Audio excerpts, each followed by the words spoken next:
What is Siberia? Siberia, or in Russian Sibir, vast region of Russia and northern Kazakhstan, constituting all of northern Asia. Siberia extends from the Ural Mountains in the west to the Pacific Ocean in the east, and southward from the Arctic Ocean to the hills of north-central Kazakhstan and the borders of Mongolia and China. All but the extreme southwestern area of Siberia lies in Russia. In Russian usage, the administrative areas on the eastern flank of the Urals along the Pacific seaboard and within Kazakhstan are excluded from Siberia. The total area of Siberia in the wider sense is about 5,207,900 square miles. In the narrower Russian definition, the area is 2,529,000 square miles, consisting of two economic planning regions, Eastern and Western Siberia. Siberia also contains the Russian or republics of Sakha in Yakutia, Buryatia, Altai, Khakassia, and Tiva or Tuva. Siberia falls into four major geographic regions, all of great extent. In the west, abutting the Ural Mountains, is the huge West Siberian Plain, drained by the Ob and Yenisei rivers, varying little in relief and containing wide tracts of swampland. East of the Yenisei River is Central Siberia, a vast area that consists mainly of plains and the Central Siberian Plateau. Further east, the basin of the Lena River separates central Siberia from the complex series of mountain ranges, upland massifs, and intervening basins that make up northeastern Siberia or the Russian Far East.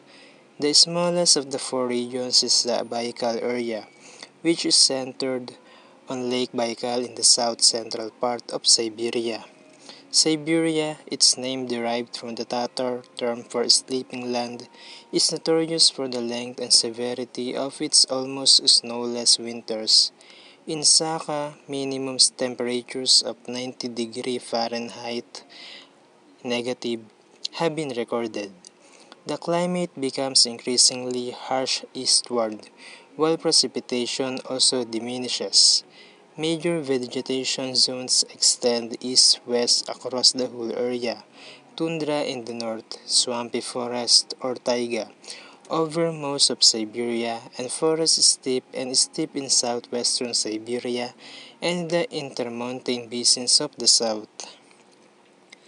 The mineral resources of Siberia are enormous. Particularly notable are its deposits of coal, petroleum, natural gas, diamonds, iron ore, and gold. Both mining and manufacturing underwent rapid development in Siberia in the second half of the 20th century, and steel, aluminum, and machinery are now among the chief products. Agriculture is confined to the more southerly portions of Siberia and produces wheat, rye, oats, and sunflowers.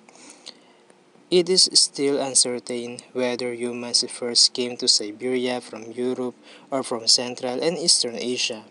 Evidence of Paleolithic settlement is abundant in southern Siberia, which after participating in the Bronze Age came under Chinese from 1000 BCE, and then under Turkic-Mongol or 3rd century BCE influence. Southern Siberia was part of the Mongol Khanate of the Golden Horde from the 10th to the mid-15th century. Before Russian colonization began in the late 16th century, Siberia was inhabited by a large number of small ethnic groups whose members subsisted either as hunter-gatherers or as pastoral nomads relying on domestic reindeer. The largest of these groups, however, the Sakha or Yakut, raised cattle and horses. The various groups belong to different linguistic stocks: Turkic or Sakha Siberian Tatars, Mankutungus or Evenk or Evenki or Even, Finno-Ugric or Kanti and Masi, and Mongolic or Buryat among others. The Russian occupation began in 1581 with a Cossack expedition that overthrew the small Khanate of Sibir, from which is derived the name of the entire area. During the late 16th and 17th centuries, Russian trappers and fur traders and Cossack explorers penetrated throughout Siberia to the Bering Sea. They built fortified towns in strategic locations, among them Tyumen in the year 1586, Tomsk 1604, Krasnoyarsk 1628, and Irkutsk 1652. Most of Siberia thus gradually came under the rule of Russia between the early 17th century and the mid-18th century, although the Treaty of Nerchinsk 1689 with China halted the Russian advance into the Amur River basin until the 1860s. The impact of Russian expansion upon the indigenous peoples was twofold. The smaller and more primitive tribes succumbed to exploitation and imported diseases, while larger groups such as the Saka and Buryat adjusted better and began to profit from the material benefits of colonization. The Russians generally did not interfere with their internal institutions and way of life, and most of the native inhabitants eventually became nominal Christians. At first, the area's Russian rulers collected tribute, which was paid by the native inhabitants in force as it had been paid to the Mongols. Later, Russian agricultural colonies arrived to feed the local Russian administrative personnel. With the decline of the fur trade, the mining of silver and other metals became the main economic activity in Siberia in the 18th century. Although Siberia was used as a place of exile for criminals and political prisoners, Russian settlement by state peasants and runaway serfs remained insignificant until the building of the Trans-Siberian Railroad, after which large-scale immigration occurred. Modern farming methods were introduced into southern Siberia to grow cereal grains and produce dairy products, and coal mining was also started in several locations.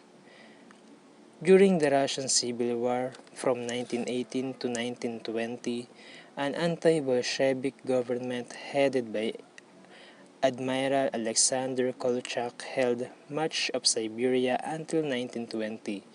Virtually all of Siberia was reincorporated into the new Soviet state by 1922, however.